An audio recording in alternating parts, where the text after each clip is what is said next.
No somos George Lucas, tampoco inventamos Game of Thrones ni escribimos Harry Potter. Somos un par de millennials ávidos de cine y televisión. Esto es El Noveno Pasajero, un podcast de Sensa Cine México.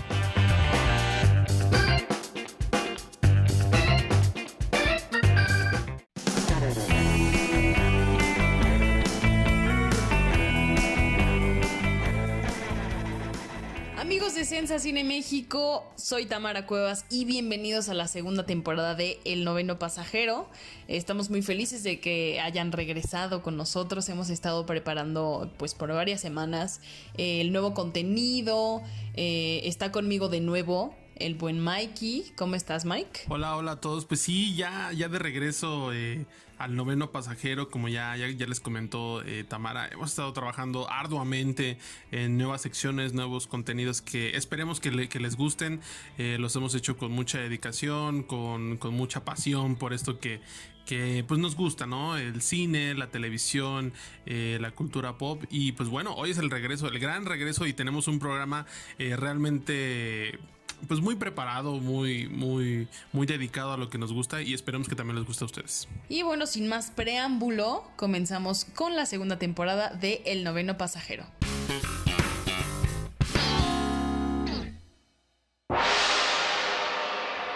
La encrucijada. Y como ya escucharon en la cortinilla, esta nueva sección se titula La Encrucijada, porque será un espacio ideado, o así lo pensamos Mike y yo, para hablar sobre temas que no tienen que ver de manera tan directa con el cine ni la televisión. Sin embargo, podemos encontrar vasos comunicantes ahí. Entonces, pues la encrucijada es básicamente eso. Son dos caminos que convergen en algún punto. Y creemos que el cine y la televisión nos dan para hablar sobre un montón de temas que parecería no tener ninguna conexión directa, como ya les comento. Entonces, en este primer episodio de la segunda temporada elegimos los videojuegos. Y queremos inaugurar esta nueva sección con un invitado especial, con Rodrigo Villanueva, alias Rodogonio. Suéltame cabrón, la mente maestra detrás de 3D Juegos. No digas eso, porque mis compañeros van a sentirse, sobre todo mi Juanemcito ahí. No, qué bárbaro. Qué presentación, ¿eh? Es la mejor presentación que me han hecho en la vida, yo creo, desde la escuela. Y te faltó añadir por ahí la voz maestra y la voz sensual del Rápido y Jugoso. La voz del reggaetón, me dice el Vico. ¿Quién sabe por qué? Sí, pues bueno, pues Rodrigo, para los que no lo sepan, forma parte de 3D Juegos México, un medio hermano, si queremos verlo así, de Sensa Cine México, justo. Somos como hermanos de sangre porque trabajamos en la misma empresa. Entonces, pues hoy nos acompaña para inaugurar esta sección. Estamos muy emocionados y hoy vamos Yo estoy en otra caldera, nada más.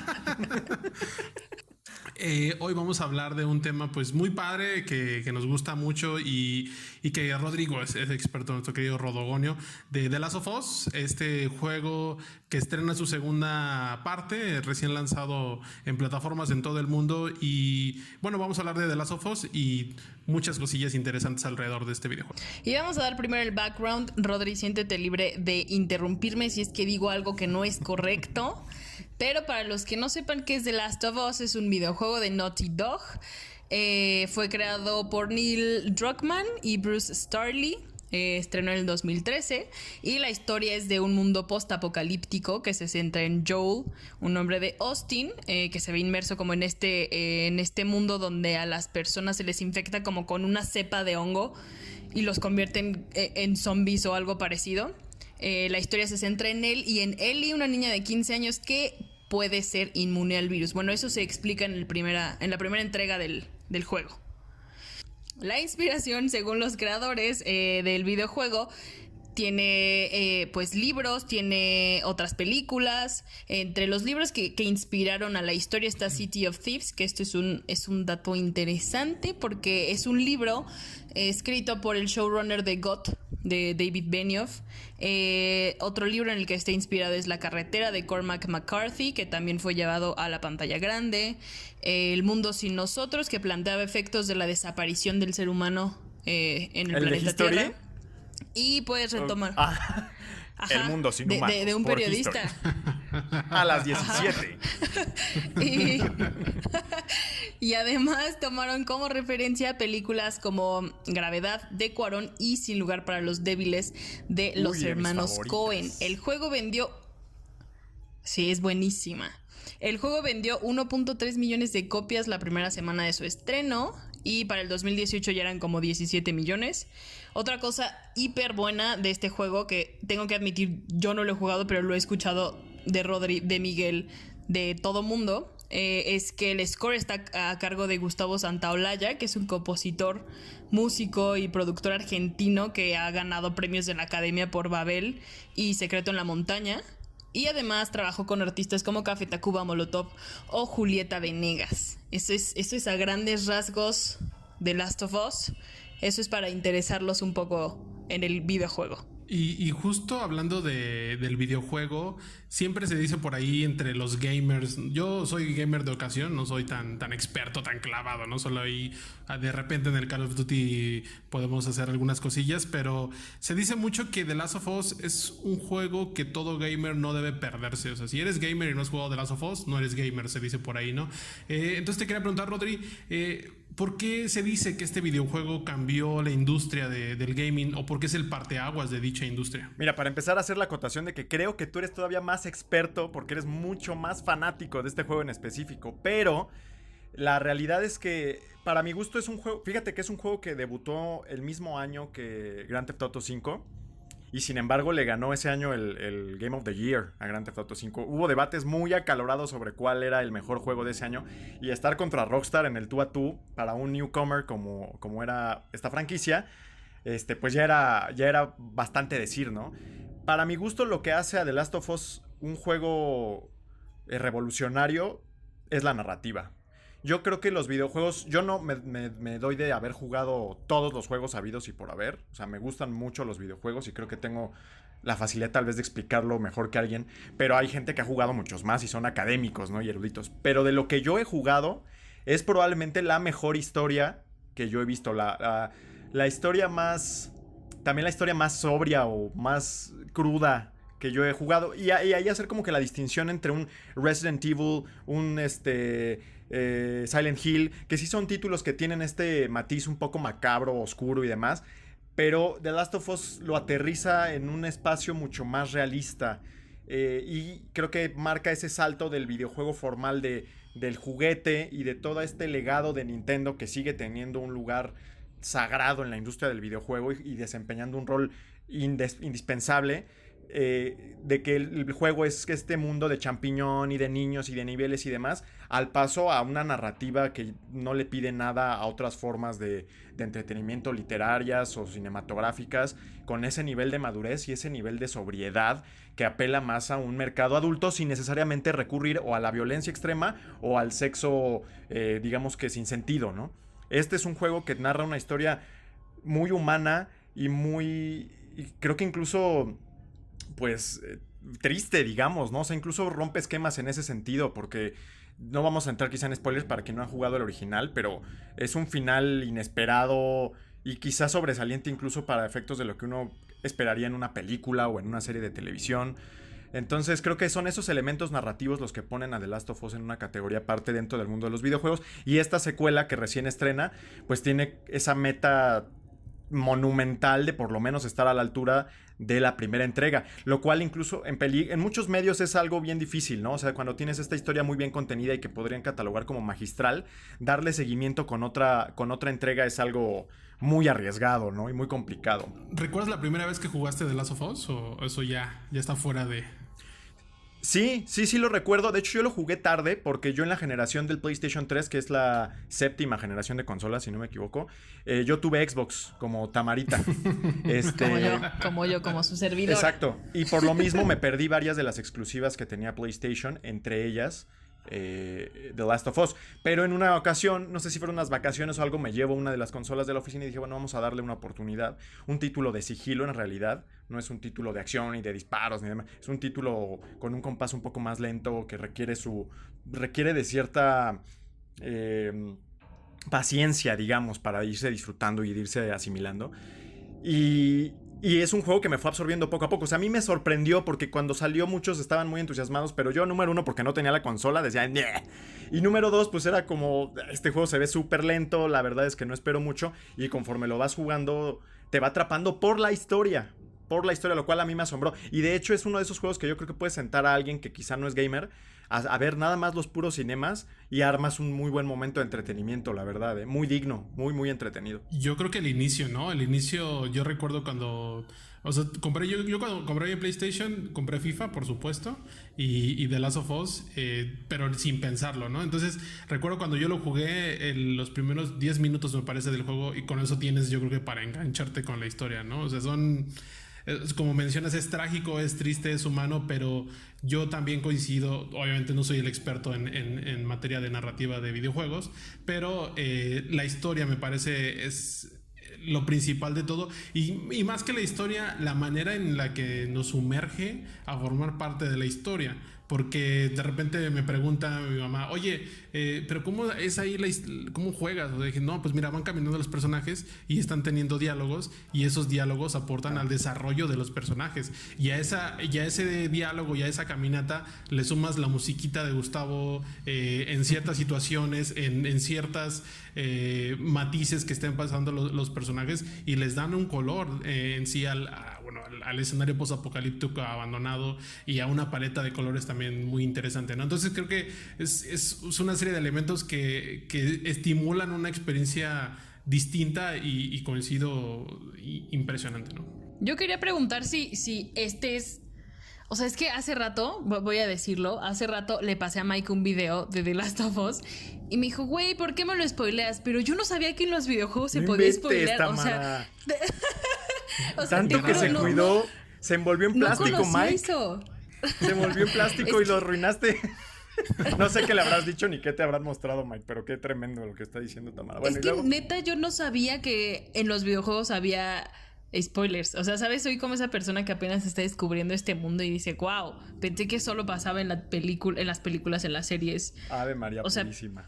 Pero neta sí es muy importante que no te spoileen el juego, o sea... Sí, porque yo creo que, como vengo diciendo, el punto fuerte de The Last of Us es la parte narrativa, es una película en realidad. Y te habla mucho de la evolución de los videojuegos en materia tecnológica, porque si tú te regresas a la era de los 16 bits o de los 32 bits, pues realmente, aunque tú quisieras, resultaba muy complicado proyectar ciertos matices, pues narrativos, emociones y demás, cuando tenías juegos que difícilmente podían reproducir sonidos con fidelidad, o mucho menos imágenes realistas, ¿no? Era mucho trabajo de la imaginación, pero The Last of Us es una buena muestra de lo que los videojuegos han recorrido en materia de herramientas para la narrativa, ¿no? La cinematografía, la captura no solamente de movimientos, sino también la captura de gestos, y cómo ponen esos recursos a servicio de contar una historia que sea totalmente distinta de lo que se ha venido haciendo antes, ¿no? Y justo eso que me decías, pues los videojuegos ya no son FIFA, ¿no? O sea, ya no es nada, un partidito ahí de fútbol ni de básquetbol. Recuerdo mucho la trilogía de Arkham Asylum y Arkham City. O sea, ahí le dieron como otra proyección a Batman. O sea, por supuesto no se compara estar golpeando al Joker o matando a, no sé, Gatúbel o lo que quieras, que tú lo estés haciendo, que tú formes parte de esa historia, y hasta cosas más complejas como ya mencionas o The Last of Us, o cosas muy épicas como God of War, ¿no? Que también recientemente estrenó, y que como en materia como del gameplay o las mecánicas del juego son impresionantes, y le sumas la historia y la música y todas esas cosas que luego comentamos, pues es una experiencia inigualable, ¿no? Pero sí, Tamara, sí hay spoilers, y los spoilers de The Last of Us hoy en día Mike me odió mucho, así por completo. Sí, porque finalmente las mecánicas del juego me parecen sólidas, o sea, están bien logradas, es decir, la forma en la que tú juegas el juego como tal es un título bien hecho. Pero para mi gusto no reinventó la rueda. Incluso esta segunda parte tiene matices de innovación y demás, pero para mi gusto es la historia la que te va llevando y la que te va atrapando para que sigas y sigas por como 25 horas, 30 horas, 20 horas, depende de qué tan profundo quieras llevarlo, ¿no? Pero sí es ese elemento narrativo el que lo distingue. Y hablando un poquito de la segunda parte, Rodri, bueno, lo estamos jugando apenas, vamos creo que un poquito desfasados en cuanto al avance de la historia. El Mike ya se dio 20 horas en 2 días, yo llevo 6. No, tampoco, pero creo que vamos viendo cierto cambio y me llama la atención lo que mencionabas con respecto a la primera parte, la madurez de la historia. Yo creo que cuando lo jugué era una historia, la metería en un cajón de hollywoodense, sí se sale de eso, pero si comparamos lo que vimos hace 6, 7 años con el primer juego, ahorita la segunda parte de lo que llevamos jugado, me parece que hay un cambio importante, ¿no? Entonces, aquí la pregunta es, ¿estábamos listos para una historia tan violenta, tan cruda, tan densa? Porque si decimos la primera es dura, es humanista y es trágica, yo creo que la segunda va 5 veces arriba de esos términos, ¿no? Creo que va muy denso. Yo confieso que sí tuvo el efecto Up y nunca se me va a olvidar. De que pero al ni lo esperaba. A los 5 minutos ya estaba a punto de llorar, güey.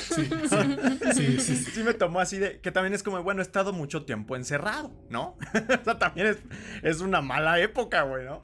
Pero sí me tomó por sorpresa, porque en Up yo ya sabía, ¿no? En Up ya se sabía que tenía este momento muy al comienzo en donde te iban a querer hacer, pero acá no. Y de hecho en un despliegue muy interesante de ingenio en mecánicas dentro del juego. Pero bueno, ahí ya sería adentrarnos más en otro asunto. Pero me gustó mucho el tema del desarrollo de los personajes, ¿no? Que también es como un elemento, un concepto más allegado a la película, ¿no? Que requiere ciertos tiempos de exposición para poder entender bien los motivos y los conflictos de los personajes y que a ti como observador te importe lo que los pasa, ¿no? En los videojuegos ya también, videojuegos como este ya también tienes estos elementos, estos momentos que sirven nada más para exponer y para que tú te vayas allegando a un personaje que quizá no conoces, ¿no? Entonces sí.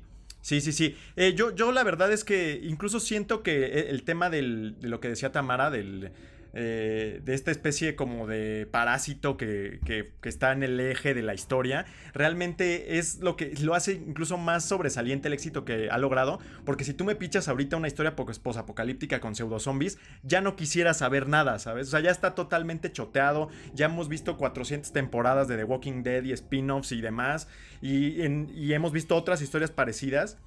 Entonces el hecho de que The Last of Us haya sobresalido con una historia que tienen como ese andamiaje tan choteado y tan trillado, creo que le da todavía más crédito a lo que ha logrado, ¿no? Porque en el alma de esa historia tan trillada hay algo especial, hay algo diferente. Sí, no, y luego 35 horas, no, hombre, sí, el último que terminé creo que fue Harry Potter 2 y duraba como 3, o sea, no, es que no, pero ya le va a dar un chance, Sí. Y creo que justo eso que mencionas de la narrativa y de la historia distinta que podría estar choteada pero logra salir, creo que es uno de los méritos por los que esta franquicia se ha ganado un lugar en la cultura pop. Hablamos de videojuegos, pero sabemos que se hace un merchandise importante, se sacan guitarras ya del videojuego, se saca ropa, se saca Funko Pop, mochilas, todo, ¿no? Entonces se vuelve un referente ya y me llama la atención, por ejemplo, si hubiera boxers de The Last of Us, ¿los usarías, Mike? No. Obviamente no. Sí. Pregunta seria, güey. No sé. Sí. Sí me compraría así la camisa que usó Joel. Esa sí me la... Acá los Fireflies, así en la cadera baja. Fíjate que sí he pensado, o sea, no tengo tatuajes y ¿qué te tatuarías? A lo mejor una libélula, digo, una luciana. Así que esté seria, pero si extiendes el brazo se pone feliz, güey. Como el GIF, el que anda por ahí de... Sí. Sí, bueno, me llama mucho la atención eso porque el impacto mediático de la franquicia, como que pareciera que hay fans que son como de nicho, dice, bueno, los que juegan videojuegos, pues, por supuesto lo tienen que conocer, pero recuerdo cuando se anunció o se confirmó más bien la serie que está preparando HBO de la mano de Craig Mazin, el creador de Chernobyl, y con Neil Druckmann, el director creativo del videojuego, el impacto fue impresionante, o sea, parecía que era la noticia del mes cuando se anunció, porque fue como muy formal, como muy HBO, Craig Mazin, Neil Druckmann, y Craig cambió su foto de perfil de Twitter y desde entonces está ahí una Ellie que te escribe siempre, ¿no? Entonces... Ella dijo que le encantó el juego. Sí, ni modo que dijera no podía decir otra cosa. No, o sea, exactamente. Sí lo va a producir. Pero sí. ¿Sabes quién más habló de esto? La voz de Arthur Morgan de Red Dead Redemption, que también dijo que le había gustado mucho el juego. Pero, y yo creo que, digo, aquí igual no lo tengas en la escaleta, pero también nada más hacer escala ahí de refilón, de que el juego está inmerso en un debate tremendamente incómodo y acalorado por otros temas, ¿no? Pero incluso en ese sentido se vuelve un juego que trasciende, ¿no? Que no pasa desapercibido, incluso pues por temas políticos y sociales que van más allá de un entretenimiento momentáneo, ¿no? Y que incluso se hablaba de que, o sea, como que no lo teníamos tanto en el radar, pero tuvo varios retrasos de febrero a mayo, de mayo a junio.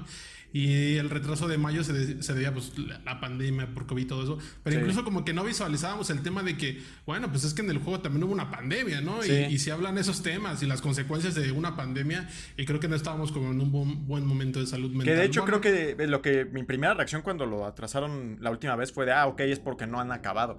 Pero ya en retrospectiva es más claro que fue por un tema de conceptos, ¿no? Y de temas y de principios y de crisis que se estaban viviendo, pues. Sí, bueno, seguimos viviendo, pero sí, en ese momento parecía más grave el impacto por la pandemia, que esta sí es real, no es ficticia. Pero sí, justo hablando esta noticia de la serie, pareciera que tiene todos los elementos para ser exitosa. Recordemos que en el 2014 ya se estaba planeando una película. Yo personalmente no la visualizaba como una película. Me parece, incluso la narrativa del juego viene muy marcadita, así como que esto puede ser 2 capítulos, 3 capítulos, o sea, viene como muy bien segmentada en cuanto a cortes. Pero justo se anunció que Craig, que Neil iban a estar al frente, y luego se anunció que Gustavo Santaolalla iba a estar a cargo de la música, ¿no? Entonces pareciera que, bueno, también las adaptaciones de videojuegos tienen ciertos problemas, pero en cuestión de The Last of Us parece que están todos los planetas alineados para que salga un buen producto. Es un asunto ahí bien interesante porque los videojuegos tienen un historial nefasto en realidad, en términos de videojuegos, con unas pocas excepciones, pero en general no tienen un buen historial. Y como dices, con The Last of Us están alineando todos los planetas para que no haya ningún pretexto. Va a ser un momento muy importante para efectos de las adaptaciones de videojuego a otros medios, obviamente televisión en este caso, porque en otros momentos podrías argumentar que no se le dio la importancia que se le debía dar, no tenía los recursos, se modificó la visión de los desarrolladores del juego, etc. Acá está todo perfectamente puesto para que el juego sea lo que tiene que ser o alcance el máximo potencial que pueda alcanzar en otro formato como es televisión. Entonces ya veremos si funciona o no. ¿Y qué dice eso del futuro de los videojuegos en televisión y en cine, no? Sí, recuerdo que también se ha hablado de God of War, no se concreta nada, que también podría funcionar, pero justo eso que mencionan me parece importante, el momento en el que llega, y en el momento que llega también para HBO, que HBO pues, es la empresa que está detrás de todo esto, que necesita una gran franquicia. Después de Game of Thrones y después de ahí de Chernobyl, esos fenómenos, y Watchmen quizá, no han encontrado absolutamente nada. No tenemos... Pobre Westworld. Sí, no, exactamente, Westworld era la carta fuerte, sabes lo que pasó. Y si tú miras de aquí a diciembre de 2020, no hay nada que pueda competir, por ejemplo, con Dark, ahí con Netflix, con The Umbrella Academy, con The Boys en el caso de Amazon. A mí me gustó mucho The Outsider, pero creo que a nadie más le importó 46 No, creo que pasó pepinos. Desapercibida, sí. Pero me la eché toda también, muy buena. Lo que sí siento que es muy compatible con HBO, ¿no? En el sentido de que tiene estas series que son de corte más maduro, ¿no? Como el propio Chernobyl, como The Outsider, o sea, tienen estas series un poco más tirándole a lo gris, ¿no? A veces. Sí, y que justo pareciera que la historia, o sea, como lo mencionas, es madura, y uno creería que alguien como HBO no estaría dispuesto a censurar ciertas cosas, porque en el juego vemos escenas fuertes, en el segundo todavía más, que eso ya es otro tema, pero pareciera que HBO es el lugar ideal. Pero me gustaría saber, por ejemplo, sus opiniones. ¿Qué esperan del videojuego desde la perspectiva gamer que consume algunos productos de televisión y viceversa en el caso de Tamara? Que diga Tamara primero, por favor, porque me siento mal de que nada más me vea, ¿no? Es triste. Que estoy viendo nada más, estoy absorbiendo este conocimiento de los videojuegos, amigos. Pero creo que la elección de Craig era obvia. O sea, era la última persona que le dio un hit a HBO y que venía así de la nada, porque nadie se esperaba que el guionista de Hangover nos dejara un producto como el que nos dejó Chernobyl. O sea, como que era increíble. Entonces creo que esa elección era muy obvia y la tenían que jugar. O sea, tenían que jugar esa carta sí o sí. Y creo que el que Chernobyl haya creado tantas atmósferas como de tensión, de incertidumbre, de enojo en 5 capítulos, siento que todo eso traspasado a The Last of Us y a escucharlos a ustedes hablar como de no y luego pasa esto y leer en reseñas como de las atmósferas de tensión y que no son zombies pero sí son zombies, o sea, como que es una historia que tiene más carnita y siento que Craig junto con Johan, que es el primer director que se confirmó, Johan Renck, que fue el que dirigió los 5 capítulos de Chernobyl y que ha estado en Breaking Bad y ha dirigido a David Bowie, bueno, dirigió. Cierto. Creo que van a sacar muchísimo jugo de The Last of Us. Y fíjense que esa serie ya, o sea, ahora sí ya le tengo ganas después de escuchar todo esto y de juntar todas las piezas. Creo que podría ser el próximo hit de HBO. Fíjate que ya hablando en materia cinematográfica, que no es la mía, pero estaba pensando en ustedes cuando estaba jugando hace ratito. Veo mucho de Los Niños del Hombre de Cuarón en esta segunda parte. La primera yo no me acuerdo bien, pero no sé si sea la paleta de color o el trabajo de cinematográfico, de cómo acomodan la cámara en esta entrega, el manejo de la violencia y todo, pero sí percibo mucho de Cuarón en esta segunda parte. Y es algo que no sé si tú también has notado o quizá has percibido otras cosas. También vi algo de Michael Mann en los tiroteos, que yo soy fanático de Michael Mann y sus balaceras. Son algunas de las mejores balaceras que yo he visto. Yo he jugado mucho de balaceras, pero mucho tiene que ver con el realismo que manejan en el juego. O sea, The Last of Us maneja sobre todo en esta segunda parte, esta violencia como del Toro, de te pico con un cuchillo en el ojo, o sea, ¿sabes?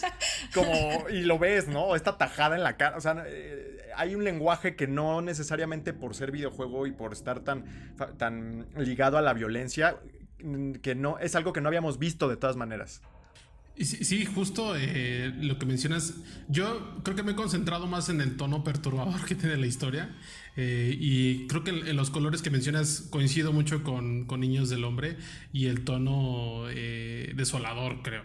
O sea, ahí sí la música, bueno, ya tendremos tiempo para hablar de la segunda parte, pero la música me parece es esencial. O sea, para mí sí la música en The Last of Us es muy buena. Yo le platicaba a mi novia, no, pues imagínate que vas caminando así en un lugar desértico posapocalíptico y de repente entra así esta melodía así como bien tenue, bien sensible, o puede ser muy perturbadora, que realmente acompañe lo que está haciendo el personaje o lo que está sintiendo o lo que está odiando, ¿no? Entonces creo que la segunda entrega, hasta lo que yo veo, tiene todo el potencial. O sea, yo espero que HBO logre trasladar eso, o sea, que tengamos 3 temporadas de The Last of Us y sean grandiosas, pero creo que la primera temporada es clave, pero creo que la segunda sería un buen brinco, y sobre todo que hay algo muy interesante que no se ha dicho, no se ha anunciado, quiénes van a interpretar a Joel y Ellie. Claro. Que ese es un tema medular y siempre hay polémica en el mundo gamer por si es una buena selección o es una mala selección.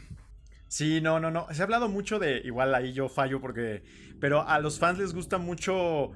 el de Game of Thrones. Ya hasta se me olvidó.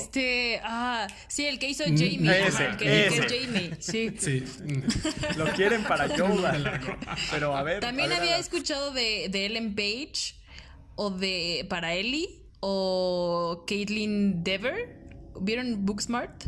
No, pero Ellen Page se había metido en un lío con ellos, ¿no? Incluso, no sé si los había demandado o algo, porque justo ella decía, y la verdad es que tenía algunos elementos para reclamar, que el personaje de Ellie es ella.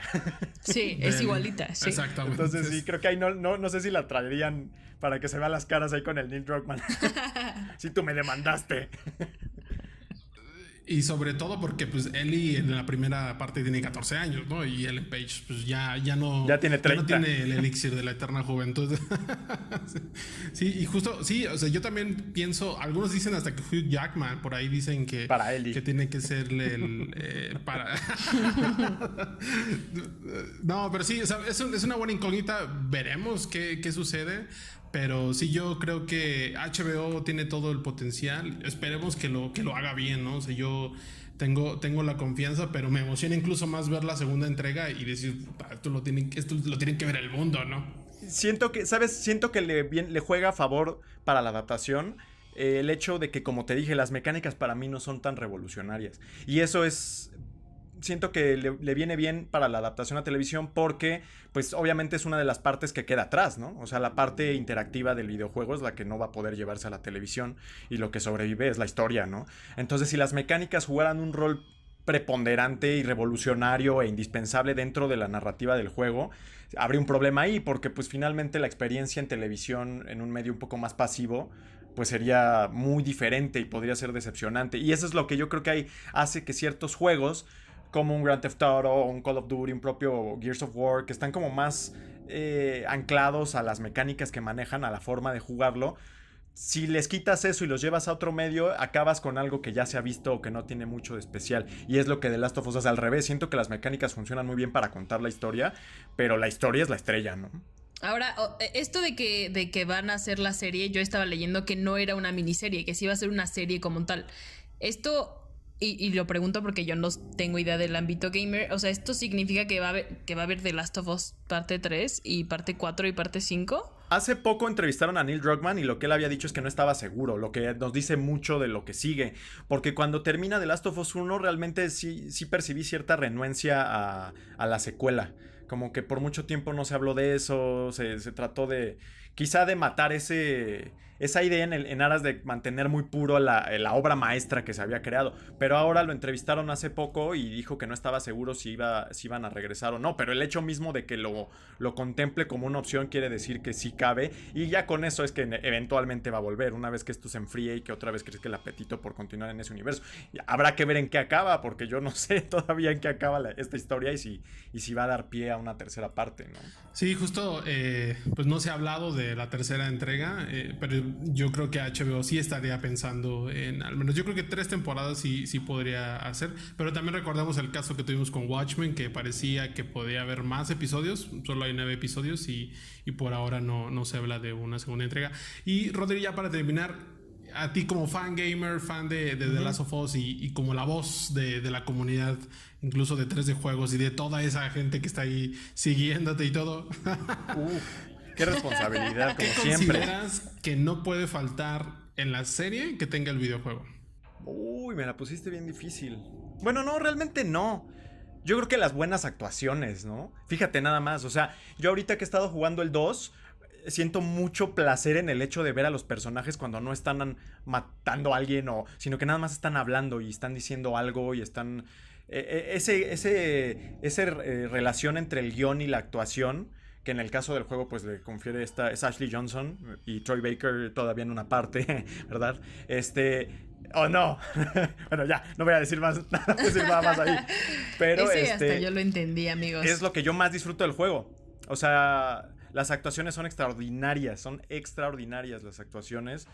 Y los gestos, lo que están haciendo en materia de gesticulaciones y de performance capture es algo impresionante. Entonces eso es lo que sí no se podría perdonar. O sea, creo que la atmósfera y todo eso es súper importante también.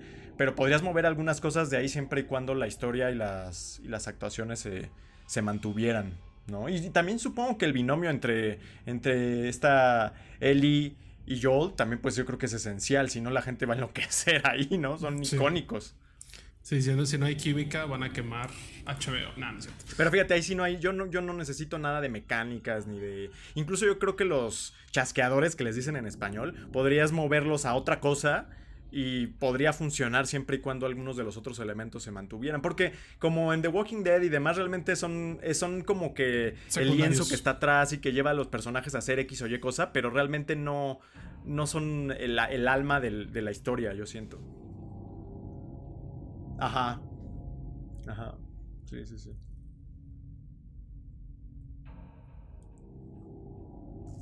Qué bonito, qué bonita al menos. plática, Rodogonio. Aprendí bastante, ya hasta me pasó unos... Me pone nervioso porque me pasó no unos links el Rodri aquí, para comprar mi Play y poder... Muy bien. Un gusto, muchachos. Pues sí, pues tuvimos... Sí, ya le mandé a esta Tamara ahí unos links para que vea que se compre su Play. Llévate uno de ahí de 3D Juegos ahorita que no se están ocupando. Pues sí. No sé. Pues pero bueno, no es para tu hermanito, eso sí. Voy a ir a la oficina. Sí, no. Pues ha sido un placer, Rodri, inaugurar esta nueva sección con tu presencia, con la voz del gaming, la voz del rápido y jugoso. Pues ya estaremos comentando ahí luego qué nos pareció la segunda entrega y los detalles también que se revelen de la adaptación, que según habían dicho antes de pandemia, que cuando se lanzara el juego iba a iniciar la preproducción de la serie de HBO. No ha habido ninguna novedad de la serie, pero a lo mejor por ahí se va a estar moviendo, inclusive para Comic Con, ¿no? Estos eventos que están planeando para el futuro, ¿no? Comic Con digital o lo que sea que hagan. Invítame, sí, para el Spoiler Talk después. Muy bien. Pues muchas gracias, Rodri. Gracias Perfecto. a ustedes, gracias, Tamara. Gracias, Rodri. Mike. Ha aprendido tanto de esta charla. Qué Gracias, grosera Rodri. es Tamara, de Gracias. verdad. Ya no quiero venir nunca. Claro que no, Rodri. Me dio mucho gusto verte después de Sí, tantos a mí meses también. a través de Pero una ya te videollamada. había visto en las juntas ahí bostezando. ¡Ay! No, que no escuchen. ¿Qué? Bueno, ya. Vas Nos a ver, vemos, bye, vas bye. a ver. El Profeta. Las noticias más relevantes de la semana. Timothy Chalamet y nuestra campeona mexicana Eiza González fueron captados muy amorosos en Los Cabos. ¿Estamos ante el nacimiento de Timotiza? Tendremos una tercera parte de Mamma Mía. Pollitos en Fuga tendrá una secuela en Netflix después de 20 años de su estreno. Vive en una piña debajo del mar y no llegará a las salas este año. La tercera película de Bob Esponja no estrenará en cines, al menos en Estados Unidos. El Diablo ya no está de moda en Netflix, pues la plataforma anunció que la sexta temporada de Lucifer será la última.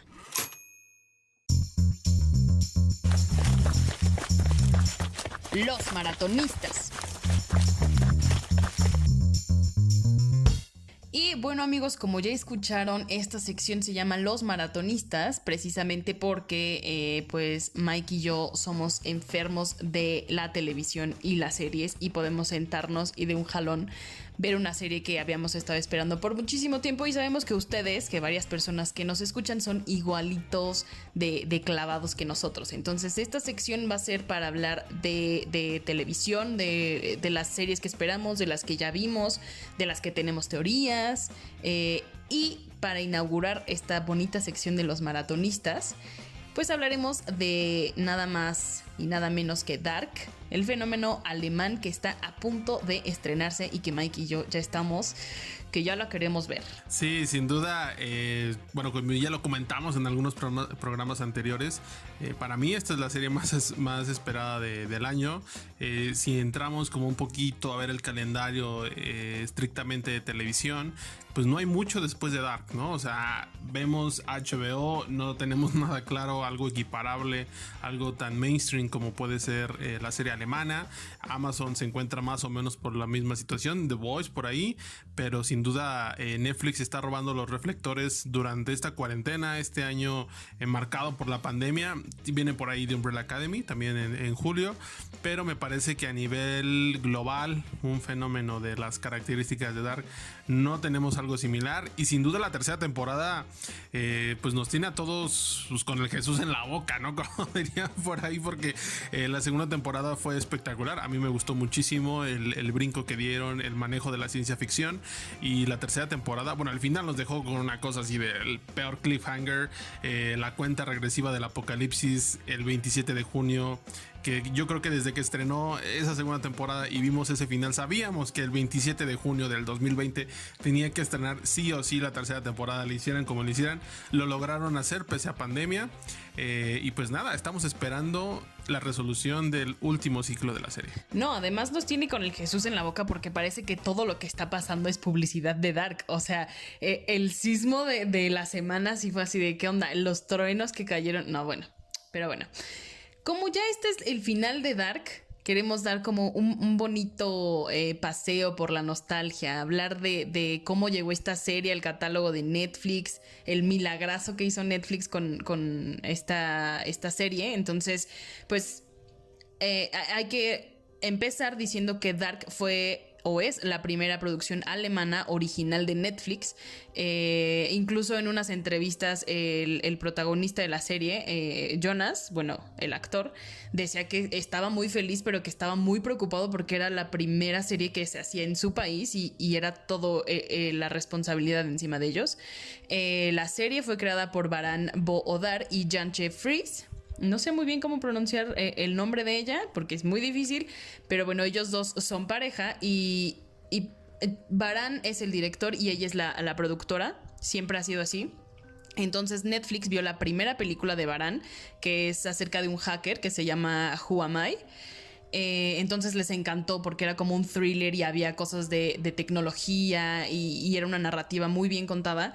Entonces se acercaron Netflix a ellos y les dijeron: queremos hacer tu película una serie. Y Baran dijo: no, qué flojera repetirme, qué flojera partir mi película en capítulos. No. Entonces les dijo: yo tengo nuevas ideas. Claramente no tenían nuevas ideas. O sea, él ha dicho: no teníamos nada, teníamos cosas que habíamos pensado siempre, porque a los dos les gustaba mucho como este rollo del viaje en el tiempo, pero él no tenía nada bajado. Entonces habló con ella y dijeron: sí, mira, vamos a juntar esto que ya teníamos hecho acá y luego lo juntamos con esto, y se lo vendieron así tal cual a Netflix, y Netflix quedó encantado.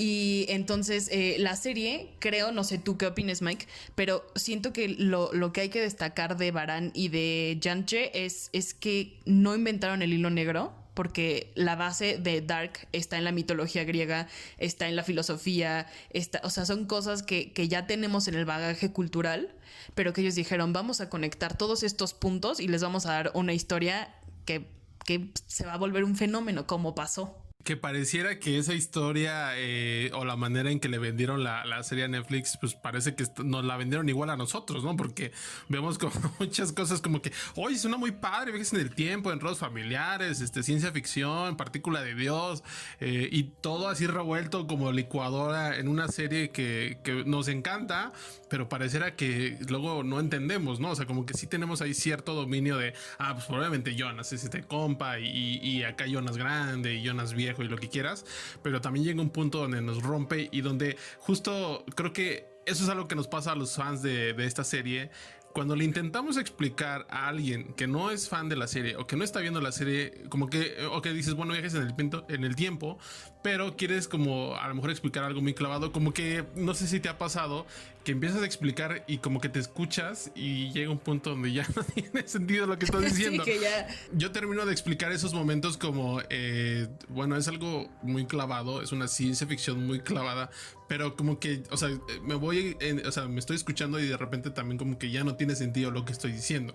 O sea, porque le enseñé a mi mamá una parte donde explican como la teoría del objeto de si fue del futuro al pasado y la viceversa, y como que la explicaba y dije, no, mejor vela, y la explica mejor porque yo ya no soy capaz de explicar eso. O sea, lo entiendo con mis limitaciones, pero llega un punto donde si yo estoy explicando ya no se entiende y dije, no, velo, o sea, es ciencia ficción clavada y los fans lo entendemos. Sí, ciencia ficción, pero también mucha filosofía. O sea, si ya la ves y de repente te acuerdas de tus clases de la Universidad de Filosofía, dices, claro, aquí está el eterno retorno de Nietzsche, del que hablaba, en el que el tiempo era circular y no lineal.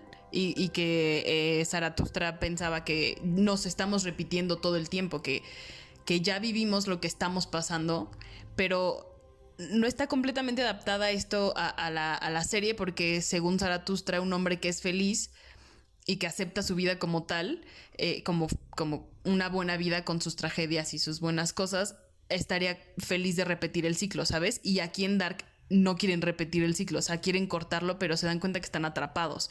Está Schopenhauer también con los deseos y con cómo no somos totalmente libres al hacer lo que queremos y lo que deseamos. Está la mitología griega con Ariadna. O sea, hay un buen de cosas de la cultura que ya que la estás viendo y te sientas a verlas y dices, claro, estos güeyes no inventaron nada nuevo, o sea, no me están contando una nueva historia, ya las conocía y me las voltearon por completo y me tienen aquí viendo Dark. Entonces yo creo que eso es lo más importante y bonito de Dark, ¿no? Y creo que obviamente, Mike, tenemos que hacer como un repaso de dónde nos quedamos en la segunda temporada, de lo que vimos también en la primera, como para empezar a tantear este terreno y estar listos para la tercera temporada. Y también justo hablando de los creadores y esta mezcla que dices, me parece muy importante algo o las referencias que teníamos. Por ejemplo, ellos han declarado que son fans de Lost, de las primeras 3 temporadas de Lost, que Lost fue, bueno, recordemos, una serie que cambió, bueno, se le dice que cambió la televisión, que impactó. Sabemos que hubo 3 temporadas muy buenas, hubo una huelga de guionistas muy desafortunada y la serie se echó a perder, ¿no? Entonces, también en el 2010 la revista Variety señaló o marcó como a Baran Bodar como un cineasta o un realizador a seguir en la pista, al igual que Denis Villeneuve, el creador, bueno, el director de La Llegada, de Blade Runner 2049. Entonces, como que estos personajes, al igual que Yanye, que incluso recibió un premio por la escritura de la primera temporada, ya estaban más o menos ahí, pero como no teníamos Netflix, como todavía no estaba consolidado esto, todavía no los teníamos en el radar, y ahorita pareciera que, ok, va a terminar esta temporada o esta serie y lo que venda con el nombre Baran y con Yanye lo vamos a consumir, ¿no? Pero justo creo que es importante conocer que ellos mismos están empapados de cultura popular, de las cosas que hemos consumido y, como tú bien lo mencionas, de las corrientes filosóficas y de la influencia que tienen en la serie, ¿no? Pero bueno, vamos a entrar un poquito con la previa de lleno, porque hay mucho que comentar. La segunda temporada de la serie pues realmente marcó el rumbo y nos sorprendió demasiado. Yo nunca esperé que tuviéramos ciertos momentos que vamos a comentar y que sin duda a mí me volaron la cabeza completamente. Sí, obvio, en la segunda temporada creo que nos quedaron muchas cosas claras de la primera. O sea, como que con la segunda dices, ok, ya entendí esto que pasó en la primera, pero te quedan un buen de dudas de la segunda, y entonces yo supongo y espero que ya en la tercera sea como de, ok, ahora entiendo la segunda. ¿Sabes? Como que juegan este juego de, si lo quieres entender, a fuerza tienes que ver la segunda temporada. O sea, no hay manera. Entonces, pero ¿sabes qué también pasaba? Que veías la segunda y te hacían referencias de la primera, pero, o sea, hay un lema ahí muy claro de la serie: todo está conectado. Entonces, puedes volver a ver la primera con el background de la segunda y te das cuenta que realmente todo estaba conectado. O sea, como que ciertos momentos de la primera que podría parecerse ahí como un cabo suelto, o incluso en el lenguaje audiovisual como que quedaba ahí ambiguo o qué pasaba, todo estaba conectado. O sea, realmente siempre hay un momento donde la serie te dice, bueno, ¿te acuerdas de esta escena? Bueno, estaba pasando esto en ese mismo momento, pero no te lo enseñamos en esa temporada, sino hasta la siguiente, y todo lo van así encajando como un engranaje, un relojito, que todo está perfectamente bien armado, ¿no? Sí, esto es algo que ya habíamos platicado en la oficina cuando no había COVID, que decíamos que esta parece una serie que se armó desde atrás para adelante. O sea, que Yanye dijo, así tiene que terminar, ¿cómo le voy a hacer para que lleguen a este punto? O sea, como que fue así de, ok, y luego, y esto, o sea, como que creo que también hay que reconocer eso, porque sí es una historia muy complicada, que a veces hemos dicho, yo misma he dicho, que no tiene sentido. O sea, y eso es lo bello. No, se va a escudar en miles de teorías de esto puede ser que esté aquí, en esta realidad, y luego puede que no, y luego puede que en el tiempo yo haya hecho esto, y, ¿sabes? Y pueden encontrar miles de excusas para no tener sentido, y de todos modos va a funcionar.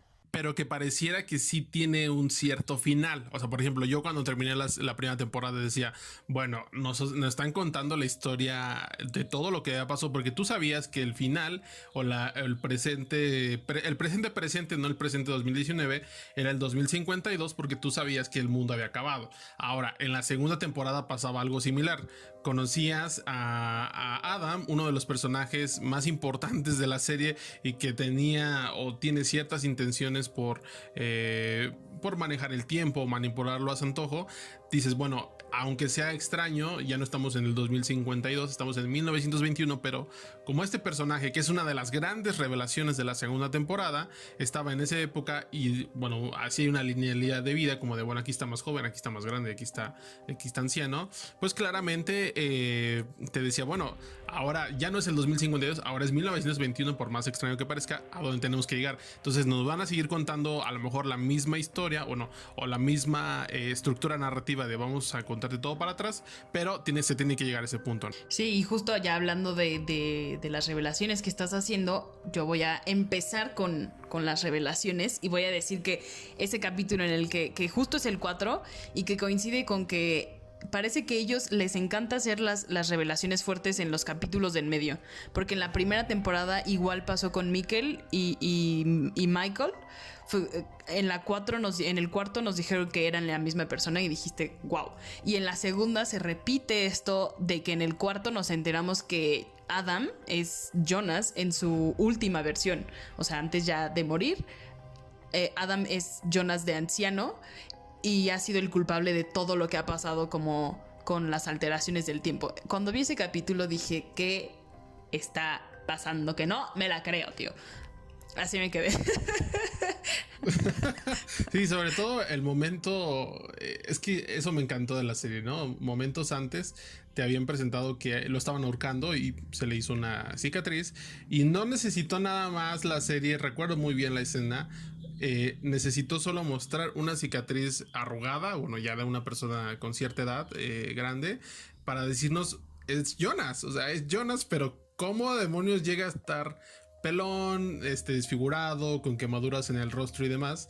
Y de repente empiezan a platicar entre ellos y eso dije, ¿qué? O sea, ¿cómo? O sea, ¿cómo pasó eso? O sea, sí, luego vemos a Volver al Futuro y dicen, no se pueden ver dos versiones y no, ya que no importa eso.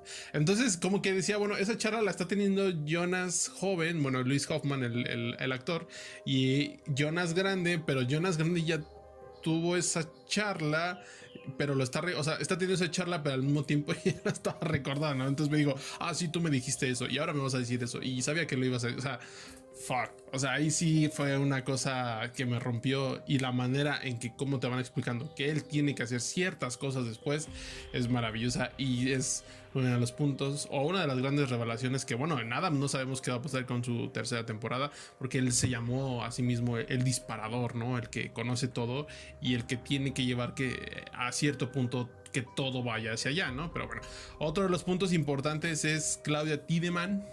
Este apellido me gusta mucho. Claudia Tiedemann, conocido como el demonio blanco. El demonio blanco que lo conoció incluso, bueno, Egon Tiedemann vivió años con ese interrogante, esa perturbación de ¿quién demonios es el demonio blanco? Egon de repente o sea, era un personaje importante, pero de repente yo decía, a ver, que no te estás dando cuenta de lo que está pasando en o sea, ¿cómo no? Me desesperaba mucho que no se diera cuenta que todo era como parte de un viaje en el tiempo y que se diera cuenta muy tarde de todo. Me desesperó un poco. A mí, ¿sabes qué? Me daba un poco como ternura, pero, o sea, porque luego digo, ok, eres un policía de los años 50 y tú vienes de guerra, vienes o sea, como o sea, como incluso la situación política que vivía Alemania y social, y entiendo como pues sí, o sea, no imaginas que en los años 50 fuera a pasar algo así. O sea, como que siento que ahí el contexto que sucede, que le sucede a cada quien es interesante, las décadas en las que están ubicadas, porque si dices, o sea, bueno, yo en los años 50, ¿quién te iba a hablar de ciencia ficción? O sea, de los viajes en el tiempo, de todo esto, ¿no? Entonces, como que a mí me da un poco de ternura ver, o sea, incluso creo que los gestos que hacen los actores, la versión joven de Egon y la grande, me parece muy padre, porque sí es como de incongruencia, de incertidumbre, de no entiendo lo que pasa, o sea, pero no entiendo lo que pasa porque a lo mejor no me da para eso, o sea, ni siquiera soy capaz de, o sea, yo lo relaciono todo como a un acto religioso, al demonio blanco, o al Pleasure to Kill, la canción que luego escuchamos por ahí, ¿no? Entonces, es interesante esa parte de Egon, me da ternura, pero el momento más importante es cuando Claudia encuentra la fecha en la que muere su padre, encuentra la fecha e intenta salvarlo. Le dice, no, vámonos a mi casa, hay que mudarnos ahorita. Y en esa mudanza descubre que Claudia también conoce lo de él, lo de los viajes en el tiempo, que le cree y todo, y provoca su muerte de una forma realmente triste, y le dice, tú eres el demonio blanco en su último aliento. Es algo impresionante que me dio mucha tristeza ver esa muerte, sobre todo por el señor. Ya sé. Y otro momento que también fue, yo creo que clave y que nos dio a entender mucho mejor, o ejemplificó mucho mejor esto de que todos los personajes son esclavos del tiempo y de su destino, es cuando Jonas viaja al 2019, que fue justo lo que se nos presentó al principio de la primera temporada, y aquí nos dijeron, miren, aquí va lo que pasó detrás de cámaras, aquí está, esto ustedes ya no lo vieron, pero que nos presentan como Jonas y Hannah van a la fiesta de Ulrich y Katarina y se queda Michael solo, bueno, Michael se queda solo y ya es como de, pues ya sé qué onda, ya me tengo que morir, me voy a suicidar, dejo la carta. Y en esta segunda temporada Jonas llega justo en ese momento y le dice, papá, sé qué va a pasar, soy Jonas, no te mueras porque entonces esto va a disparar todo. Michael, su papá, le dice como no, o sea, no puedes evitarlo, porque justo llega Claudia en ese momento y Claudia le dice... No, pero antes le dice, papá, es que no te tienes que matar. Porque para evitar que pase todo eso.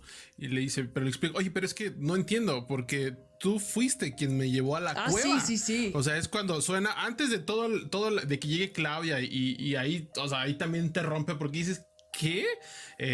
O sea, ellos tienen esta conversación porque también recordemos, o sea, antes de que suceda este encuentro Jonas, Michael, hay una escena muy, muy fuerte donde él se ve a sí mismo. O sea, Michael se ve desde la ventana a Michael joven y es como de wow, o sea, ¿qué está pasando? ¿Por qué está pasando en la mente de ese personaje perturbado que viaja en el tiempo, se queda atrapado en esa década y se vuelve a ver a sí mismo? O sea, es como que yo me ponía a pensar y dije, wow, o sea, ¿qué pasa con eso? Incluso también cuando está en el baño, la versión chica de Michael entra al baño, él se esconde todo perturbado y se queda viendo a sí mismo.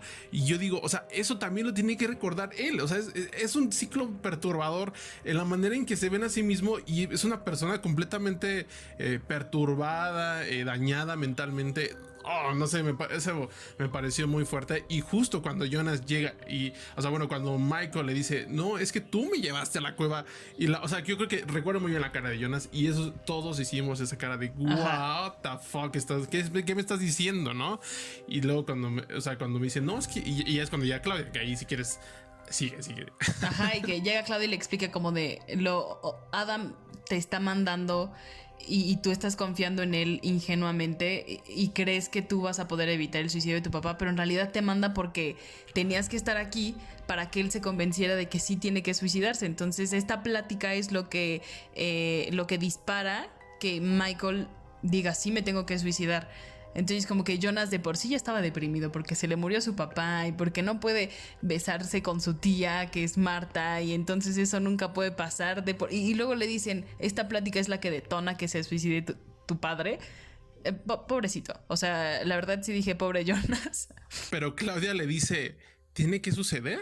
Ajá. O sea, le dice, ok, mira, sí te está engañando Adam para que hagas esto, pero tiene que suceder. O sea, y es cuando se ve Michael y se ve a Jonas y le dice, está bien, hijo. Y es cuando empieza a escribir la carta que le dice que tiene que escribir. Es como la misma carta que vimos en la primera temporada y seguimos viendo después. Fue tristísimo. ¿Y sabes qué es más triste? La despedida cuando se va Claudia y Jonas y esa última mirada entre Michael y Jonas saliendo de la puerta. Fuck, sí, qué fuerte. O sea, qué fuerte. Pobre Jonas. O sea, pobre Jonas y pobre Michael, te digo. A mí esa escena donde se encuentran los dos Michael me parece súper fuerte. Pero bueno, otro momento importante. Santo Dios, qué fuerte es toda esta temporada y las revelaciones. Bueno, estamos haciendo muchos spoilers. Si no han visto la serie, bueno, pues ya se la vieron. Otro momento importante, y es un personaje que en la primera temporada me parece tuvo mayor como protagonismo, es Charlotte. Esta mujer que es esposa de Peter y que trabaja en la policía de Winden, pues investigó mucho los casos. En la segunda temporada también tiene como un arco interesante con el agente Clausen, ¿no? Que también pareciera que puede tener mayor relevancia. Yo no creo que lo tenga tanto, simplemente es como acompaña ciertos momentos para encauzar incluso la misma historia, y a Charlotte y a Alexander Tiedemann. Pero bueno, lo importante fue la revelación de que Noah, el mismísimo Noah, es su padre. Noah, este personaje, el sacerdote con su super tatuaje de Segimundos y demás, pues es el padre de ella. Y bueno, la madre también es una revelación impresionante. La madre, sí, la madre de Charlotte termina siendo su hija. Bien raro, esas cosas que tampoco entiendes, porque me acuerdo que yo la estaba viendo con mi papá, ese capítulo, y mi papá no vio la primera temporada de Dark. O sea, fue de que, me voy a sentar aquí a ver qué estás viendo. Y mi papá también estaba así de, no, pero es que no entiendo qué está pasando. Y sí, o sea, esa revelación sí te quedas en... O sea, No, o sea, es que no me hace sentido, ¿sabes? No te hace sentido y ya después de que lo piensas y ves la serie como 2 veces, dices, ok, entiendo más o menos dónde va esto. Pero bueno, eso fue por parte de Charlotte y Elizabeth y su extraño lazo, pero, híjole, qué tragedia la que vimos de Ulrich. Porque pobre señor solo quería recuperar a su hijo que estaba en el 80, que se dio cuenta, él fue de los primeros personajes que se dio cuenta que existían los viajes en el tiempo y que algo estaba mal. Viaja al 50, eso lo vimos en la primera, y se queda ahí atrapado, o sea, lamentablemente no cayó en la época en la que tenían que caer, que era el 87, para recuperar a su hijo, entonces esperó 33 años para que Mikkel apareciera en la década de los 80. Y está bien triste porque sí lo encuentra, espera esos 33 años, lo encuentra, Mikkel se da cuenta que él es su papá, ya se van a escapar, ya casi llegan a las cuevas y de repente pues Egon otra vez aparece ahí con esta... olvidé su nombre, con la enfermera, con Inés, con la tutora de Mikkel, y entonces frustran este reencuentro. Y luego también vemos cómo Ulrich tenía una oportunidad de salir en la década de los 50, de regresar al 2019, gracias a Hannah, que viaja al pasado después de conocer a su hijo Jonas y la máquina del tiempo. Y está cañón cómo Hannah disfruta. O sea, también le doy un punto a Hannah en que Ulrich se pasó. O sea, sí fue súper malo también con ella. O sea, sí entiendo que Hannah haya hecho lo que hizo, que fue decirle, ¿me amas a mí o amas a Katarina? ¿A quién escoges, no? Y que se da cuenta como que Ulrich está mintiendo y lo deja en la década de los 50. Y así es como Ulrich puede llegar hasta los 80 y reencontrarse con Mikkel, porque Hannah no lo quiso salvar en los 50. Pero ahí hay un triángulo bien interesante que es Ulrich, Egon y Hannah. O sea, ya mencionaste lo de Hannah, pero desde que Ulrich llega a los 50 tiene como una relación muy especial y muy conflictiva con Egon. O sea, él siempre le dice, o sea, incluso creo que le canta la canción de Pleasure to Kill y no le entiende Egon. O sea, como que dice, bueno, pues es el loco que mató a los niños, y esa duda, ese presentimiento lo acompaña también 33 años. Y cuando crees que Egon ya entendió lo que estaba pasando, vuelve a fallarle su juicio. Y es una escena triste porque Mikkel incluso también se queda como en shock. O sea, como que ni siquiera entiende si realmente sucedió. Creo que el único que entendía lo que estaba sucediendo era Ulrich. Pero bueno, es realmente también triste esa escena, aunque la escena del reencuentro es muy padre. Y cómo lo solucionan, o bueno, cómo dan la referencia con lo de Houdini y la magia, eso también me pareció muy bello, ¿no? Y bueno, otro de los puntos interesantes, que bueno, esto ya me parece que va más hacia el arco general o de todas las series, la revelación de la organización Sigmundus Creatus Est. ¿Recuerdas que esta frase, así se formó el mundo, significa en español? Aparece en la puerta del pasaje. Sin embargo, nos dan a entender quiénes son, o bueno, qué es esta organización, que bueno, le llaman como los defensores del tiempo, los que quieren manipular ahí el tiempo. Que bueno, hay una fotografía muy interesante donde logramos ver a Adam, reconocemos a Franziska, reconocemos a Agnes, reconocemos también por ahí a Noah, y hay ahí una serie de personajes que no sabemos exactamente quiénes son, pero bueno, esta organización tiene como su base o su cuartel en 1921 en una cueva, no sé, está como a 15 de cuántos metros. Sí, está debajo de la iglesia, según yo. Pero muy abajo, o sea, sí es muy, como muy de, abajo. bueno, ahí parece o sea, está la iglesia y abajo hay un palacio con una sala muy padre y con cuadros perturbadores y todo muy, muy, muy elegante, ¿no? Pero sí, esta fotografía es importante porque, bueno, conocemos quiénes forman parte, y el momento en el que conocemos que Magnus y Franziska forman parte de esta organización también es muy interesante, porque es en 1921 y no basta más que digan Magnus y se agarren la mano para que entendamos que ellos son. ¿Cómo llegan ahí? ¿Quién sabe? Es otra de las preguntas que tenemos. Pero bueno, ligado con Sigmundus, ¿por qué es importante esto? Porque nos damos cuenta de que Agnes y Noah son hermanos, y Agnes mata a Noah en el final de la segunda temporada, porque bueno, buscaba como su reivindicación, y el diario de las últimas hojas de un diario que es muy importante también en la serie, pues logró conseguirlas, y pues Noah fue traicionado por Adam y termina muerto. Pero bueno. Sí, triste. Triste porque ya le había revelado a Charlotte que era su padre. Y Sí, es que como que no haya dijo, Adam es un inserte aquí la palabra que usted quiera, que tú quieras, y como que se andaba ahí revelando de manera rara, pero bueno, o sea, antes de que hiciera otra tontería, mejor lo mataron, ¿no? Y pobrecito de Noah.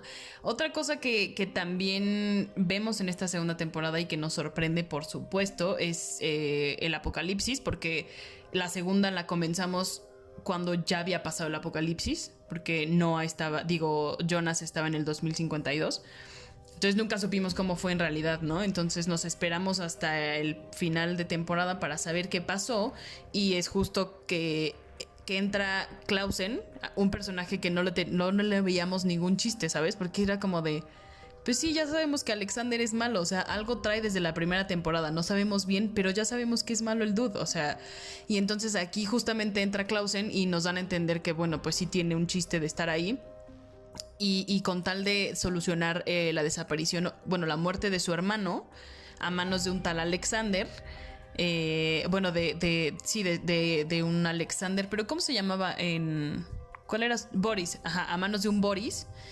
Entonces es que llega a la planta y que insisten que le enseñen esta sala que ya está cerrada, y cuando entran, junto con Charlotte y Alexander, abren estos barriles que contenían la partícula de Dios, y de repente se crea el portal, y ahí es cuando nos revelan como todo esto de Charlotte, Elizabeth, se tocan, Charlotte y Elizabeth, como se tocaron Jonas y Helg en la primera temporada. Entonces ahí es cuando ya aparece encima de la planta nuclear esta bola enorme negra, que es como el apocalipsis, y pues ya todo va a valer, otra vez inserte la palabra, grosera. Estoy intentando, en esta segunda temporada ya no voy a decir groserías, para que no me regañe mi mamá por si me escucha. Y entonces, justo antes de que ya todo explote, vemos que Jonas, Adam aparece, se reencuentra con Jonas y con Marta, que otra vez están sufriendo porque no pueden ser novios, y ya sabes todo el dramita del hilo de Ariadna. Y entonces Adam, ¿qué hace? Saca una pistola y le dispara a Marta, y Marta se muere. Y en ese último episodio yo estaba que no sabía si quería llorar o gritar o enojarme, porque no entendía entonces qué pasaba.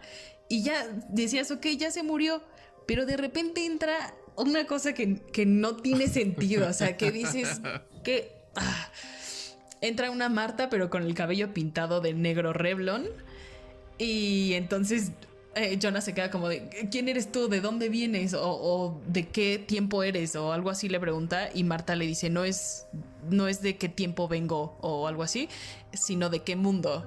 Entonces tú dices, no. Le pregunta muy, muy sutil y muy varaz. La pregunta no es de cuándo, sino de qué mundo. Y ahí se acaba. Y ahí, o sea, justamente se escucha que desaparecen. Ni siquiera se ve en la pantalla que desaparecen, solo asumes que desaparecen. Y de repente así todo el caos en la casa de Jonas. Explota todo y se va a negros y se acaba la segunda temporada. ¿Qué? No, y sí sabes que se van, pero quién sabe a dónde. Exacto. Porque recuerda que saca el nuevo artefacto. Sí, la esfera, sí. Sí, y o sea, literal, la serie se acaba con el apocalipsis. ¿Dónde quedaron todos? Pues quién sabe. Hay algunos que están resguardados en un búnker, otros que hicieron a lo mejor un viaje. Katarina que se queda en una cueva, ¿no? Entonces, la tercera temporada, de entrada, tiene muchas interrogantes, como que no sabemos bien hasta dónde pueda llegar la historia, dónde pueda cerrar. Me parece que es algo muy complicado de decir cómo puede cerrar una historia tan complicada, que supondríamos tendrá que llegar todo con Adam, como ya lo dijimos. Pues ese es como el presente, si queremos verlo así, de la historia. Pero bueno, hay muchas interrogantes. Tenemos nuestra listita que queremos compartirla con ustedes, que hay cosas que luego pasan como de largo, o personajes que vemos por ahí, y bueno, algo que yo creo que ya tenemos muy claro es que ningún personaje en Dark aparece por casualidad, y mucho menos si tiene tanto parecido físico con una versión joven, ¿no? Y es el caso de Bartox. Recordemos que en el inicio de la segunda temporada vemos a un hombre, bueno, vemos a dos hombres. Uno es Noah joven y a otro que se burla como de las ideas que está propagando y que se burla de Sigmundos, y se empieza como a mofar de todo lo que cree Noah, y simplemente recuerdo, hay un diálogo muy interesante que le dice, bueno, ya se ve que ibas a hacer tú. Entonces este hombre extraño ya sabe que lo va a matar Noah, pero le dice, es curioso que lo hagas tú. El parecido con Bartox es innegable. O sea, para mí, justo creo que Dark se caracteriza por ser una serie que cuida muchísimo el elenco. Lo hemos visto en distintas ocasiones. Y el parecido entre Bartox joven y este hombre misterioso de la cueva es innegable. Y bueno, mi teoría es que ese es Bartox y ahí se muere el personaje. Aunque sabemos que las muertes en Dark son relativas. No sabemos, o sea, bueno, pues se puede morir un personaje en algún punto, pero eso no cierra la puerta a que lo sigas viendo, porque como ya dijimos, siguen contando el pasado de lo que vimos. O sea, eso fue el final, pero no quiere decir que fue todo lo que hizo y todo lo que intervino en la historia. Sí, otra de las cosas que tienen que resolver la tercera temporada es ya contarnos la historia de Charlotte y cómo llega a su abuelo que no es su abuelo, porque recordemos que en la segunda temporada estuvo muy preocupada por saber cuál es su origen y nadie se lo puede decir. Entonces necesitamos saber quién es verdaderamente Charlotte y por qué Elizabeth es su mamá, si no tendría sentido porque tuvo ella a esa hija, o sea, como que dio a luz a Elizabeth, pero está bien raro, entonces eso sí tienen que explicarlo. Sí, justo como ese ciclo entre Elizabeth y Charlotte es algo raro, pero bueno, en Dark todo es posible y alguna explicación lógica dentro de la serie deberíamos de tener, ¿no? Y también, bueno, ya comentando un poquito lo que sucede entre Charlotte y Elizabeth, sabemos que ellas provocan, por así decirlo, el apocalipsis al querer tocarse entre dos épocas distintas. Sin embargo, como ya mencionaste, al final de la primera temporada, Jonas y Helge hacen algo similar y Jonas viaja al 2052 y Helge a 1986. Entonces, siguiendo la lógica que nos presentó la serie, estaríamos diciendo que Charlotte debería aparecer en el 2052 o 53 si queremos verlo así, y Elizabeth tendría que viajar hasta 2085, por ejemplo, ¿no? Que es un escenario que no nos ha mostrado la serie, pero repetimos, de acuerdo a la lógica, son los 33 años, tendríamos que llegar hasta los 2080 y tantos, por así decirlo. Vamos a ver qué sucede. Ya hemos tenido por ahí un par de avances, pero bueno, de entrada eso podría suceder con ellos, que es otra interrogante que tenemos de cara a la tercera temporada. Sí, otra de estas interrogantes es dónde está Agnes, porque pues desaparece después de matar a su propio hermano. Entonces no sabemos si va a tener como un papel relevante todavía en Sigmundos. Suponemos que sí, porque para eso lo mató. O sea, esa era como su prueba de reingreso a Sigmundus. Entonces podría ser que tenga un destino importante en la tercera temporada. Ahora, algo muy interesante es qué sucede con los papás de Ulrich y de Mads Nielsen. Es curioso porque no los vemos ni un segundo en la segunda temporada. En la primera temporada sabemos que todo gira en torno a los Nielsen y a Mikkel y a Mads y demás, pero en la segunda temporada a Tronte y a Yana no los vemos, de verdad no los vemos ni un segundo. Lo comprobamos en el rewatch que hicimos y no salen ni un segundo. Sin embargo, pues son, me parece, importantes en la historia, y pues ya veremos, ¿no? Ya veremos, bueno, sobre todo Tronte, que es hijo de Agnes, pues algo debe suceder con ellos y yo creo que no hemos visto lo último de ellos, pero tampoco sabemos cómo los pueden involucrar en el futuro. Ahora, otra interrogante u otra faceta que queremos ver en esta tercera temporada es, pues, quiénes son los demás viajeros. O sea, hay una revelación en la segunda temporada de Sigmundus Creatus Est y sabemos, o bueno, intuimos quiénes son los que están ahí por el parecido, porque si algo nos ha enseñado Dark también es que el parecido es una cosa que no se toman a la ligera en sus actores. O sea, como que buscan así que tal persona, que Magnus de joven se parezca a Magnus grande, aunque sea en la nariz, y ya te van dando pistas por ahí. Entonces, obviamente queremos pues saber quiénes son los otros miembros de esta organización. Hasta ahora sabemos que en la organización están Adam, Magnus, Noah, Agnes y Franziska, y no se nos ha dicho como tal, lo intuimos por esto justo que les comentaba de los parecidos y que pues es obvio, o sea, son obviedades que pues nada más estamos esperando nosotros a que lo confirmen, porque ya lo sabemos, o sea, ya lo pensamos, ya lo intuimos. Y bueno, otro de los puntos interesantes, bueno, de las interrogantes que tiene que responder Netflix es dónde está Katarina, porque bueno, Katarina es la madre de Marta, de Magnus y de Mikkel, y lo último que vimos de ella fue en la cueva, en el pasaje, como en un arranque de tengo que salvar a Ulrich y a Mikkel, se acerca a la puerta, pero en ese momento justo se está creando la partícula de Dios, o se está creando el apocalipsis como tal. Solo vemos como un resplandor que la cubre, y estas como figuritas como blancas, tipo ahí muy,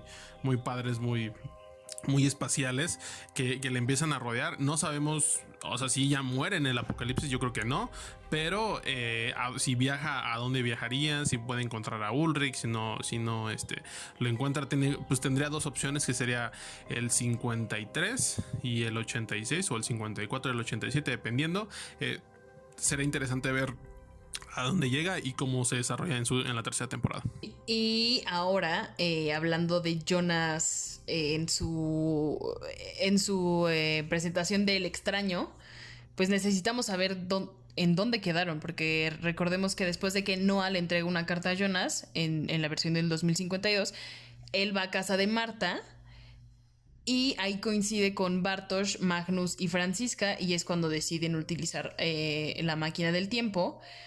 Y de acuerdo a la lógica de la serie, pues tienen que haber ido al 2052 o a 1986, pero no lo sabemos. Y pues estamos ya haciendo bastantes teorías, pero la verdad es que o hay de dos, o sea, y es obvio, o latinas o te acercas un poquito, o de plano nomás te estás así haciendo un trip en tu cabeza y de repente Dark nos da como una solución bien fácil así de, aquí estaban, pero no te diste cuenta, ¿sabes?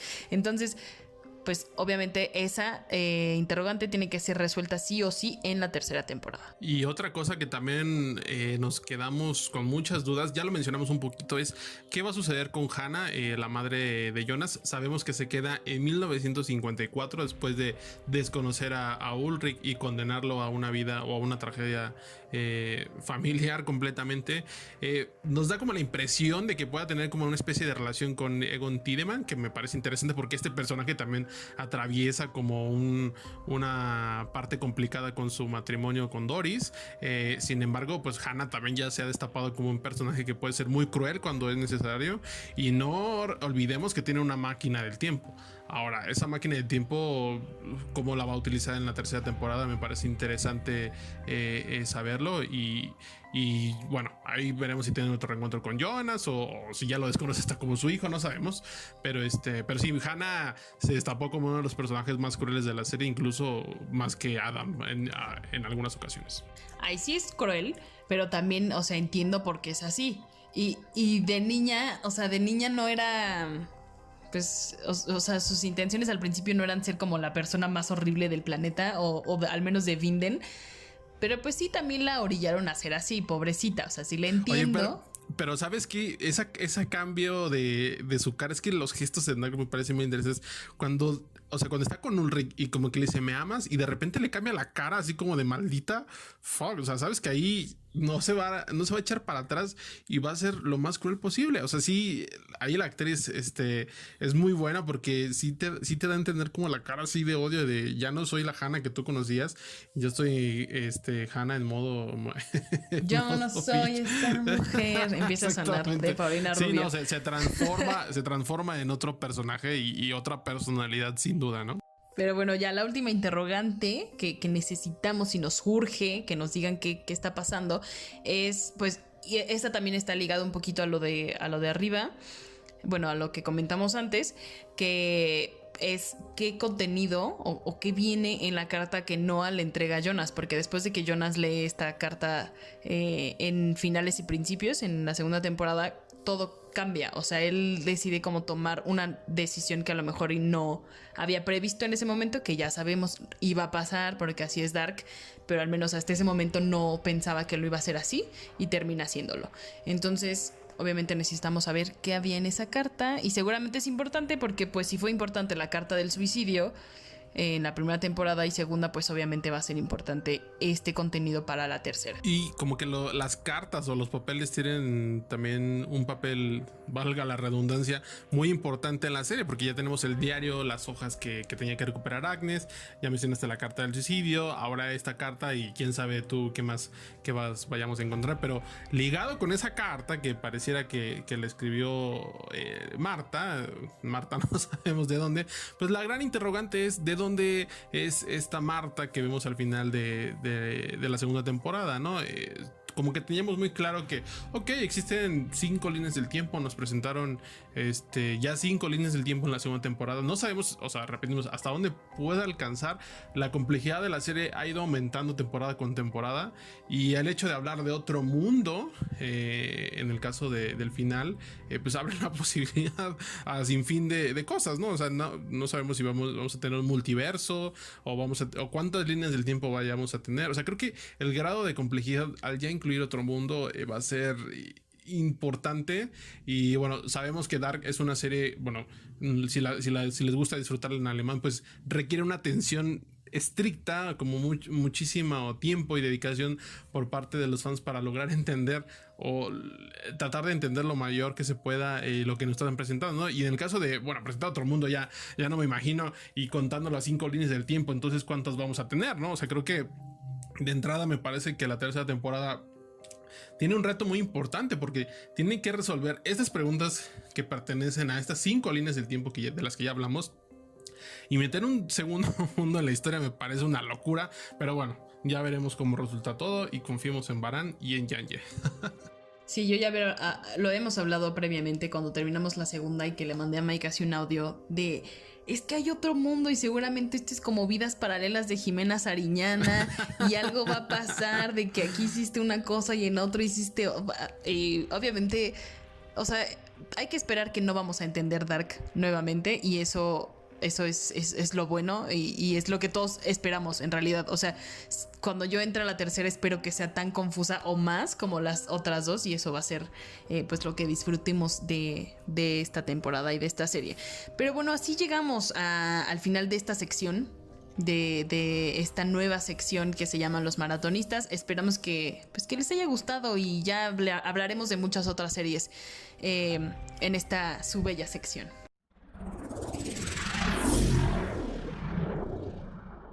Y bueno, amigos, estamos llegando al final del primer episodio de la segunda temporada del Noveno Pasajero. Pues hablamos de muchas cosas, tuvimos nuevas secciones, por supuesto de Last of Us. Es un juego que ahorita está en auge, se está hablando muchísimo, está causando muchísima polémica. Estamos seguros de que, bueno, va a ser un juego y próximamente una serie que va a llamar muchísimo la atención en HBO. Por parte de Dark, pues bueno, en Sensacine México estamos creando muchísimos contenidos en nuestras redes sociales: árboles genealógicos, guía de personajes, infografías sobre los creadores, sobre el dónde nos quedamos. Estamos preparando una cobertura realmente importante para que los fans de la serie puedan identificarse y encuentren un espacio donde fanear y teorizar y todo lo que quieran. Pero bueno, hasta aquí llegamos en el primer episodio. Nada más queremos decirles, y quiero hacer hincapié en lo que ya dijo Mike, que estamos preparando contenidos y, o sea, son pre-Dark, y además también ya estamos como teorizando qué podría pasar con la tercera, y obviamente vamos a hacer contenidos también post-Dark para que pues ahí nos tengan en la mira a la bonita sección de Sensacine que se llama Somos Fanáticos de Dark. Cuídense de los spoilers, por supuesto. Yo creo que todos vamos a maratonear Dark este fin de semana, que bueno, está hecho para hacerlo de tanto el sábado como el domingo. Estamos preparando también un programa especial de la tercera temporada. No sabemos exactamente qué vayamos a ver, pero queremos hablar de la tercera temporada. Sabemos que la serie va a dar muchísimo de qué hablar. Es la última temporada, debe ser un cierre espectacular. Esperemos sea bueno. De repente las series Game of Thrones tienen cierres muy malos, pero creo que tenemos la confianza depositada en Dark, y la próxima semana en el Noveno Pasajero vamos a tener un especial de todo lo que nos deje la tercera temporada de Dark. Muchas gracias por habernos acompañado en este primer episodio de la nueva temporada. Me despido, yo soy Tamara Cuevas y yo soy Miguel Martínez, y no se olviden que ustedes son el Noveno Pasajero. Adiós.